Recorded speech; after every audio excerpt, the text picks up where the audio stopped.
السلام علیکم ورحمۃ اللہ وبرکاتہ۔ بسم اللہ الرحمن الرحیم۔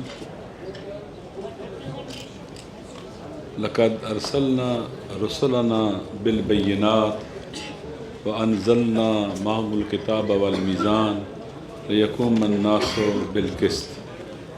صدق اللہ العلی العظیم۔ ابتدائی سخن میں اس آیت کا ترجمہ کرنا چاہتا ہوں اور پھر اپنی گفتگو عرض کروں گا۔ خداوند متعال کا ارشاد ہے، لقد ارسلنا رسلنا، ہم نے سارے رسول بھیجے۔ لقد تاکید کے ساتھ ہے، اس میں کوئی شک و شبہ نہیں ہے۔ واضح دلائل اور نشانیوں کے ساتھ بھیجے، ان کے ساتھ نشانیاں تھیں، دلائل تھے، براہین تھے۔ وَأَنزَلْنَا مَعَهُمُ الْكِتَابَ وَالْمِيزَانَ، اور ان رسولوں کے ساتھ ہم نے کتاب نازل کی اور میزان حق و باطل، ترازو نازل کیا۔ یہ سارا کیوں کیا ہم نے؟ کیوں انبیاء بھیجے؟ کیوں آسمان سے کتابیں ان کو عطا کر کے دی، بھیجی ان کے لیے، نازل کی؟ لِيَقُومَ النَّاسُ بِالْقِسْطِ، تاکہ لوگ قیام بالقسط اور قیام بالعدل کرے، تاکہ انسانی معاشرے اور سوسائٹی کی اساس اور بنیاد عدل ٹھہرے۔ تین چیزیں ہیں، ایک رسل جو معاشرے کے رہبر اور پیشوا تھے، ایک منشور جو کتاب کی شکل میں آیا، اور تیسرے عوام تھے۔ لیڈرشپ ہو، منشور ہو اور عوام ساتھ نہ ہو، عدل کا نفاذ ممکن نہیں ہے۔ عوام ہو، لیڈرشپ ہو، لیکن منشور عدل نہ ہو تو عدالت کا نفاذ بھی ممکن نہیں ہے۔ تینوں کا ہونا ضروری ہے، لیڈرشپ، منشور عدل و عدالت اور عوام۔ عوام نے کوشش کرنی ہے، لِيَقُومَ النَّاسُ بِالْقِسْطِ، لوگوں نے قیام کرنا ہے عدل کے لیے اور انصاف کے لیے۔ خداوند متعال نے ساری کائنات کا نظام جو ہے وہ عدل پر رکھا ہے۔ بالعدل قامت السماوات والارض، زمین و آسمان کی اساس اور بنیاد بھی عدل ہے، اسی لیے باقی ہیں یہ۔ اور انسانی سوسائٹی اور معاشرے کی بنیاد بھی عدل ہونا چاہیے۔ البتہ یہ انسانوں کا امتحان اور آزمائش ہے، انہوں نے خود اپنے ارادے سے عدل کی راہ کا انتخاب کرنا ہے، یہ ان کی ذمہ داری اور ڈیوٹی ہے۔ یہ امتحان اور آزمائش انسانوں کی، یہ پہاڑوں کی طرح نہیں ہے، آسمانوں کی طرح نہیں ہے، زمینوں کی طرح نہیں ہے، یہ سورج چاند ستاروں کی طرح نہیں ہے کہ بالجبر خداوند متعال نے ایک جگہ رکھ دیا وہاں چلتے رہیں گے۔ ان کو خدا نے عقل نہیں دی، انسانوں کو خداوند متعال نے عقل دے کے بھیجا ہے۔ انسان کو اللہ نے ارادے اور اختیار کی نعمت دے کر بھیجا ہے، اس کو حق دیا کہ یہ خود چنے اور انتخاب کرے، اختیار کی طاقت سے بھیجا ہے۔ اِنَّا هَدَيْنَاهُ السَّبِيلَ إِمَّا شَاكِرًا وَإِمَّا كَفُورًا، ہم نے راستہ دکھا دیا ہے، اب اس کی اپنی مرضی ہے، یہ صحیح راستے کا انتخاب کر کے شکران نعمت کرتا ہے یا غلط راہ کا انتخاب کر کے کفران نعمت کرتا ہے۔ چننا اس نے خود ہے، اور اسی اختیار کی بنیاد کے اوپر اس کا سزا اور جزا کا فیصلہ ہوگا۔ اب ہم پاکستان میں ہیں، ہم میں سے ہر ایک کا مسئلہ ہے عدل کا نہ ہونا، انصاف کا نہ ہونا۔ جناب سردار اختر جان مینگل صاحب کی پوری گفتگو سنیں، اس کی روح کیا ہے، جڑ کیا ہے، روٹ کاز کیا ہے کہ عدل و انصاف نہیں ہے، لوگوں کو ان کے حقوق نہیں ملتے۔ دیکھیں جس دنیا میں ہم رہتے ہیں، یہاں پر اگر عدالت خواہ، عدل کی خاطر اٹھنے والی جو قوتیں ہیں، افراد ہیں، یہ بکھرے ہوئے ہوں تو ظلم کرنے والے اگر اکٹھے ہوں تو وہ ان پر غالب آ جائیں گے۔ ہمارے استاد کہتے تھے، کبھی باطل حق کو شکست نہیں دے سکتا کبھی بھی. 2 اور 2 4 حق ہے اور 2 اور 2 3 باطل ہے. ساری دنیا اکٹھی ہو جائے اور کہ 2 اور 2 3 ہوتے ہیں، کوئی نہیں مانتا.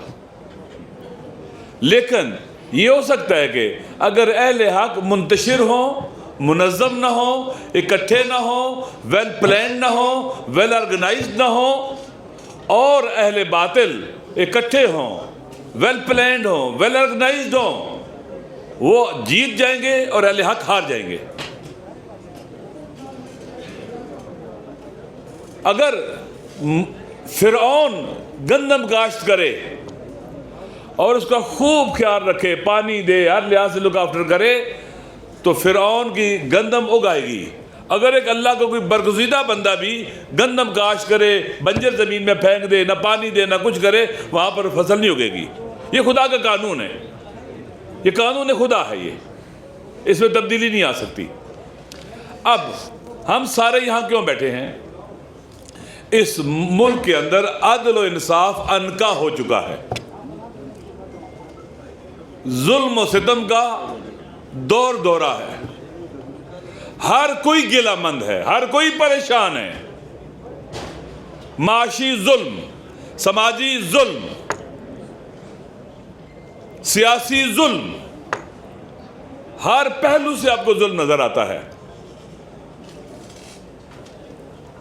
انتخاب کا حق میں نے پہلے کہا اللہ نے انسان کو دیا ہے، اور پاکستان کے دستور میں بھی ہے، اور یہ دینی اور اسلامی بھی ہے کہ اللہ نے عوام کو حق دیا ہے کہ پاکستان کے آئین کی روشنی میں کہ وہ اپنے حاکم منتخب کریں، اپنے حاکم عوام منتخب کریں. یہ حق دیا ہے، یہ حق الناس ہے، عوام کا حق ہے، اور کسی سے یہ حق چھیننا ظلم ہے. 2024 کو 8 فروری والے دن الیکشن ہوا، عوام نے اپنے حکمرانوں کا انتخاب کیا آئندہ کے، جو ان کا حق تھا اسے انہوں نے اپلائی کیا اپنے اختیار کو. ہوا کیا؟ طاقتور حلقے، ملٹری اسٹیبلشمنٹ اور اقتدار کے بھوکے مل گئے اور انہوں نے عوام کے اس حق پر ڈاکہ ڈال دیا، یعنی ظلم کیا، لوٹ لیا، ساری دنیا کے سامنے لوٹا ہے. کسی کو شک نہیں ہے اسے لوٹا ہے. محمود خان جگزئی صاحب بشیر صاحب کہتے ہیں فلاں کی نانی کو پتہ ہے، فلاں کی دادی کو پتہ ہے، فلاں کی ماں کو پتہ ہے، فلاں کی بیٹی کو پتہ ہے، فلاں کے بھائی کو پتہ ہے. یعنی یہ اتنا بڑا کھلم کھلا ڈاکہ تھا کہ کسی سے ڈاکہ چھپا نہیں ہے، بچوں کو بھی پتہ ہے. آپ جو ڈاکو ہیں، لٹیرے ہیں، جنہوں نے مل کر اس منحوس ٹرائکا نے مل کر ڈاکہ ڈالا، یہ ایک ڈاکو ٹرائکا ہے، یہ اسٹیبلشمنٹ کی، سیاستدانوں کی اور عدلیہ کی، الیکشن کمیشن کے ساتھ انہوں نے ڈاکہ ڈال دیا، اور پھر اسی پر اکتفا نہیں کیا اپنی وردیوں میں. ہاں، سردار رمش صاحب کہہ رہے ہیں اپنی وردیوں کے ساتھ. اور اس کے بعد ہوا کیا؟ پھر رکے نہیں، کسی نے بند نہیں باندھا ان کے آگے. وہ سمجھتے ہیں کہ ہمیں پرواہ نہیں ہے، ہم کسی کو جواب دہ ہیں ہی نہیں ہیں. قرآن کی نص سے صریح، ہم مسلمان ہیں. آئین میں لکھا ہے قرآن و سنت کیا ہے؟ سپریم ہے. قرآن کی آیت میں پڑھتا ہوں اور سادہ سے ترجمہ کرتا ہوں خدا کے بارے میں، لا یسأل عما یفعل. خدا جو کرتا ہے اس کے بارے میں اس سے کوئی نہیں پوچھ سکتا اللہ سے. وَهُمْ يُسْأَلُونَ، اور باقی سارے کے سارے جواب دہ ہیں، کسی کو استثناء حاصل نہیں. قرآن کہتا ہے آپ نے استثناء دیا تاکہ جتنے ڈاکے ڈالے گئے ہیں ان سب کو قانونی شکل دی جا سکے، آئینی شکل دی جا سکے، یا ڈاکوؤں کو چھوٹ دی جا سکے. دیکھیں بھائی، عوام اگر ساتھ نہیں ہوں گے، ہم سب اکٹھے نہیں ہوں گے، ہم کبھی بھی اس طرح کی ڈکیتیوں کا راستہ نہیں روک سکتے. خدا نے صاف کہہ دیا لِيَقُومَ النَّاسُ بِالْقِسْطِ، ہم سب کی ذمہ داری ہے ایک مسلمان ہونے کے ناطے، قرآن کے تابع ہونے کے ناطے، قرآن کو اپنی ہدایت کی کتاب سمجھنے کے ناطے ہم سب کی ذمہ داری ہے کہ ہم عدل کے لیے اور عدل و انصاف کے لیے قیام کریں. ہر ایک کی ذمہ داری ہے، کوئی بڑی ذمہ نہیں ہے. اگر سارے اٹھیں گے آپ مجھے بتائیں، اگر بلوچستان کے لوگ، سندھ کے لوگ، پنجاب کے لوگ، KPK کے لوگ، GB کشمیر سارے اٹھیں گے، کسی ڈاکو کو ڈاکہ ڈالنے کی جرت پھر ہوگی؟ کوئی رہزنی کر سکے گا؟ کوئی بے گناہوں کو جیلوں میں ڈال سکے گا؟ کوئی ہماری ماؤں بہنوں کی چادریں چھین سکے گا؟ کوئی ہمارے گھروں میں گھس سکے گا؟ کسی کی جرت ہوگی؟ کوئی بزدل اٹھے اور ہماری ماؤں بہنوں کی بے حرمتی کرے، چادر و چاردیواری کا تقدس پامال کرے، ہر چیز کو بلڈوز کرے اور ریاست کی بنیادوں کو ہلا کے رکھ دے، وطن کی بنیادوں کو ہلا کے رکھ دے، کوئی پوچھے ہی نہ اس سے، جہاں چاہے چڑھ دوڑے، دل چاہے اس کا. ایسے نہیں ہو سکتا ہے. اگر ہم تماشا دیکھیں گے، آپ یقین کر لیں اللہ کے برگزیدہ نبی سب سے بڑے قائد اور پیشوا تھے. حضرت موسیٰ علیہ السلام ہوں گے لیکن حکومت فرعون کی ہوگی اگر لوگ نہیں اٹھیں گے. تو اگر لوگ نہیں اٹھیں گے تو موسیٰ علیہ السلام کبھی کہاں جلا وطن ہو کے کبھی کہاں فرار کریں گے اور حکومت فرعون کی ہوگی، نمرود کی ہوگی، ابراہیم علیہ السلام ہوں گے، یزید کی ہوگی، امام حسین علیہ السلام ہوں گے. بلکہ خالی حکومت نہیں ہوگی، سر کاٹ کے نیزوں پر بلند کیا جائے گا، ناموس کو قیدی کیا جائے گا، اسیر کیا جائے گا. یہ ظالموں کا شیوا ہے، یہ قاتلوں کا شیوا ہے. اگر کہ ان کے آگے بند نہ باندھے وہ اور جری ہوتے ہیں، جسور ہوتے ہیں اور ظلم کرتے ہیں.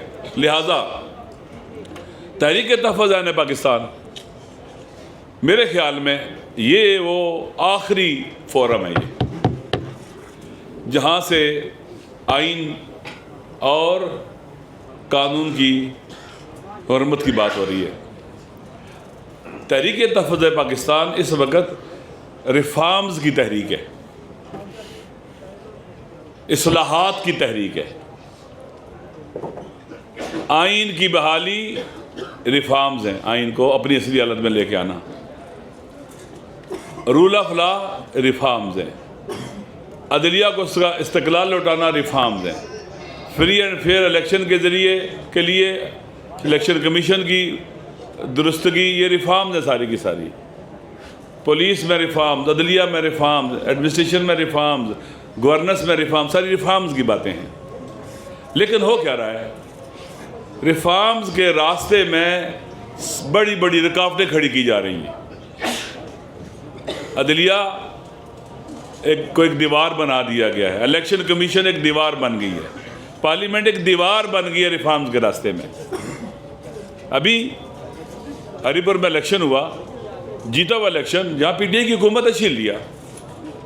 یعنی کیا کہنا چاہتے ہیں کہ الیکشن کا راستہ ریفارمز کے لیے بند ہے. اس وقت آپ کو کوئی وہاں سے ریلیف نہیں مل سکتا.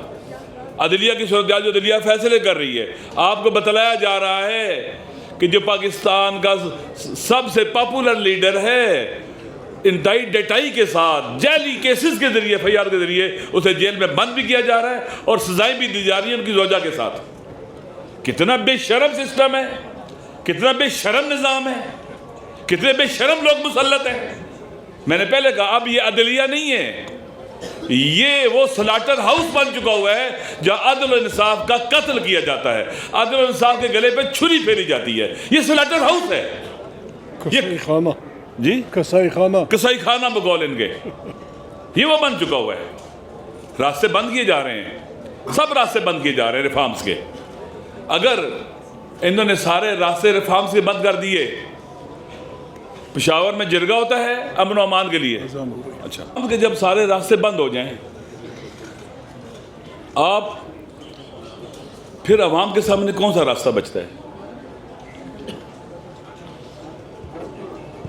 اسی لیے میں نے کہا کہ شاید ہم وہ آخری لوگ ہیں جو ریفارمز کی بات کر رہے ہیں.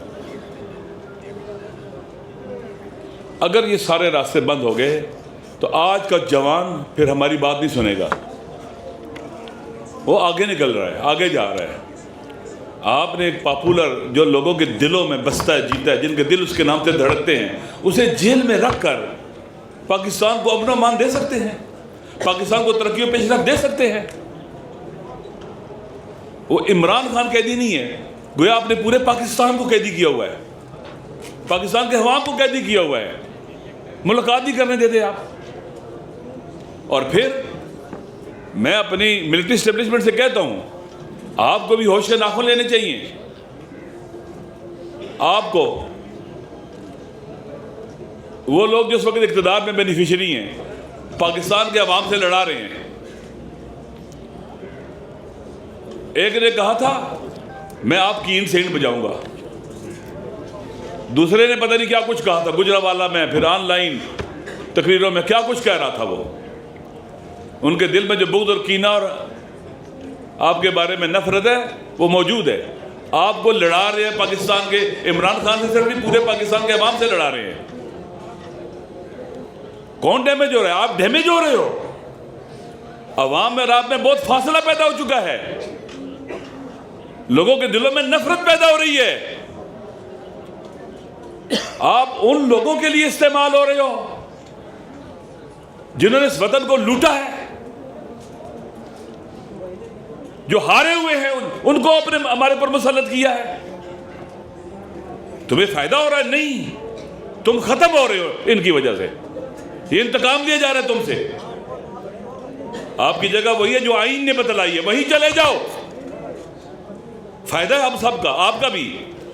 محمود خان صاحب نے کئی دفعہ کہا ہے کہ ہماری خدا گواہ ہے، اپنی ملٹری کے ساتھ کوئی لڑائی نہیں ہے، اپنی ایجنسیوں کے ساتھ کوئی لڑائی نہیں ہے، ضرورت ہے فوج، ہر ملک کی ضرورت ہے یہ سرحدوں کی حفاظت کرتے ہیں، لیکن کہاں کیا ہے مسئلہ کیا ہے؟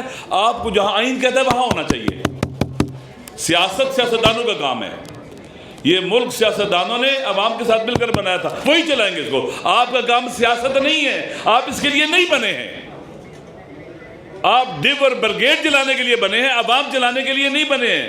آپ وہاں ہوں گے، آپ کی اتنی عزت ہوگی جس کی انتہا نہیں ہے، لوگ آپ سے محبت کریں گے، اپنے وطن کا، ہماری جان مال ناموس کی حفاظت کرنے والے کا احترام کریں گے۔ ان کے ساتھ مل کر ہماری جان مال اور ناموس کی حفاظت نہیں ہو رہی، بلکہ ہماری جان مال اور ناموس خطرے میں، تھریٹ میں، ان پر حملہ ہو رہا ہے۔ ہماری کسی کے ساتھ خدا گواہ نفرت نہیں ہے، ہم اصلاح چاہتے ہیں، ہم بہتری چاہتے ہیں، ہم ریفارمز چاہتے ہیں۔ اور جب ریفارم کے سارے راستے آپ بند کر دیں گے، مجھے بتائیں پھر کیا کریں گے؟ پھر ہم اس وطن کے لیے جان دیں گے، مریں گے، ہم پیچھے نہیں ہٹیں گے، ہم اس ناجائز قبضے کو ختم کریں گے۔ کوئی بھول جائے کہ ہم خوفزدہ ہو کے گھر میں بیٹھ جائیں گے، ہم اس وطن کو بچائیں گے، اہل وطن کو بچائیں گے، ہم سارے اکٹھے ہو کر ایک قوم بنیں گے۔ ہم اس طرح سے جئیں گے کہ ہمارے بلوچ بھائی یہ فیل کریں گے کہ ہم ان کا دکھ درد محسوس کرتے ہیں، ڈیٹیچ نہیں ہوں گے۔ سندھی بھائی، سرائکی، پنجابی، پشتون، گلگتی، بلتی، کشمیری، ہم ایک قوم بن جائیں گے، ایک گلدستہ بن جائیں گے۔ اگر یہ تفریق اور تقسیم کرنے والی فورسز ایک طرف ہو جائیں تو پاکستان کا فائدہ اسی میں، سب کا فائدہ اسی میں، ہر ایک کی عزت اسی میں ہے۔ لہٰذا جو بھی انشاءاللہ العزیز ہم اپنے عوام کے ساتھ ہوں گے، ہم عمران خان صاحب کے ساتھ ہیں، رہیں گے، کچھ بھی ہو جائے رہیں گے ان کے ساتھ، اس لیے کہ وہ مظلوم ہے اور وہ پاکستان کے عوام کی امید ہے۔ پاکستان کے اندر آج اگر سیاست کو زندہ رکھا ہوا ہے، ایک بڑا حصہ ان کا ہے، اور پھر ان سیاسی قیدیوں کا جو جیلوں میں، جوان پنجاب کی جیلوں میں پڑے ہوئے ہیں، اور ڈاکٹر یاسمین راشد کا ہے، عمر سرفراز چیمہ کا ہے، اعجاز چودھری کا ہے، اسی طرح سے محمود الرشید صاحب کا ہے، ہاشمی صاحب کا ہے، بالآخر جو جیلوں میں گئے ہیں ڈٹے ہوئے ہیں۔ انشاءاللہ العزیز یہ قافلہ آزادی کا قافلہ، عدل کا قافلہ، انصاف کا قافلہ، اور پھر یہ وہ ہے استقلال کا قافلہ۔ وطن کو استقلال دینا ہے، ہم نے فیصلے خود کرنے ہیں۔ اب یہ آپ مجھے بتائیں، ایک بندہ جاتا ہے، کہتا ہے جناب والا، روبیو کہتا ہے، جو اسٹیٹ سیکرٹری ہے، فارن سیکرٹری ہے امریکہ کا، کہتا ہے ہمیں آفر کی گئی ہے غزہ میں فوج دینے کے لیے۔ یہ پاکستان لگتا ہے بے پدر مادر ہے، اس کا نہ ماں ہے نہ باپ ہے کوئی، آپ کو جو چاہے مرضی کرو، نہیں ہونے دیں گے، آپ کو نہیں کرنا چاہیے۔ کیا پاکستان کی پارلیمنٹ نے اجازت دی ہے؟ کس سے پوچھا ہے آپ نے؟ جو چیزوں کی پاکستان کی اٹھا کر آپ ڈونلڈ ٹرمپ کی جو گود میں رکھو گے جا کر، جو چیز پاکستان کی ہوگی، منرل اٹھا کے اس کی گود میں، فورسز اٹھا کے اس کی گود میں، جو چاہیں گے آپ اس کو دیں گے تاکہ وہ آپ کو لیجیٹیمیسی دیتا رہے۔ آپ پاکستان کے عوام کے اندر آ جائیں، واللہ بخدا یہ آپ کو اپنے سر کا تاج بنائیں گے۔ ان سے لیجیٹیمیسی لیں، ان سے پاور لیں۔ ڈونلڈ ٹرمپ آپ کا مخلص نہیں ہے، وہ آپ کا مخلص نہیں ہے، آپ کا ڈونلڈ ٹرمپ۔ نیتن یاہو مخلص نہیں ہے، اسرائیل آپ کا مخلص نہیں ہے۔ اسرائیل اگر ایکسپینڈ ہوتا ہے تو پاکستان نہیں رہے گا، پورا ریجن چینج ہو جائے گا۔ اس لیے پاکستان کے عوامی وہ لوگ ہیں جو آپ کو طاقتور بھی بنا سکتے ہیں، عزت بھی دے سکتے ہیں، اور پاکستان کے عوام ہیں جو اس ملک کے دفاع میں آپ کا ساتھ دے سکتے ہیں، پاکستان کو ترقی دے سکتے ہیں، آگے بڑھ سکتے ہیں۔ بالخصوص جوان، ہمارے جوانوں کو مایوس نہیں ہونا چاہیے۔ یہ پاکستان آپ کا ہے، اس کو بچانا بھی آپ نے ہے، اس کو آگے بھی لے کے آپ نے جانا ہے۔ یہاں پر رول بھی، گورن بھی آپ نے کرنا ہے، انتخابات بھی آپ نے کرانے ہیں، آپ نے لڑنے ہیں۔ پاکستان آپ کا ہے انشاءاللہ، اور مجھے امید ہے کہ پاکستان کے جوان جس طرح سے آج 3 سال ہونے کو ایک جگہ کھڑے ہیں اور انہیں کوئی اپنی جگہ سے نہیں ہلا سکا، آئندہ بھی ڈٹے رہیں گے، اور مستقبل اور فیوچر ڈٹ جانے والوں کا ہے، حوصلہ نہ ہارنے والوں کا ہے، نہ تھکنے والوں کا ہے انشاءاللہ العزیز۔ یہ جو اس وقت بیٹھے ہوئے اقتدار کی کرسی پر، یہ ان کے اعصاب کمزور، نیند کی گولیاں کھانے والے، پتہ نہیں کیا کیا کچھ کھا کے ان کو نیند آتی ہے، ہارے ہوئے، تھکے ہوئے، انشاءاللہ شکست ان کا مقدر ہے۔ السلام علیکم ورحمۃ اللہ وبرکاتہ۔